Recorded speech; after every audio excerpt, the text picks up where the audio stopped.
పెట్టమంటున్నా. దీన్ని మా భాషలో క్యాప్ అంటే మూత అంటారు. అయితే ఫ్రీ ఫైర్ ప్రభావం వల్ల 10 నిమిషాలు కాస్త అర్ధగంట అయింది. తెల్లగుండే చికెన్ కాస్త నల్లగా అయిపోయింది. ఏం చేస్తాం? Very bad, very bad. అయితే మనం దీన్ని పడేయకోకుండా దాంట్లో కాసింత ధనియాల పొడి, కాసింత కారం పొడి, గరం మసాలా, కొంచెం చికెన్ మసాలా వేసుకొని మిక్స్ చేసుకోవాలి.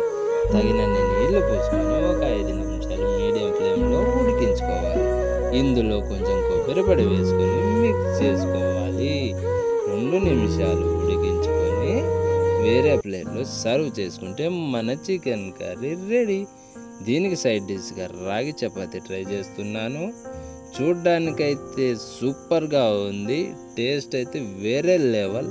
మీరు కూడా ట్రై చేయండి. ప్లీజ్ మన ఛానల్ని సబ్స్క్రైబ్ చేసుకోండి.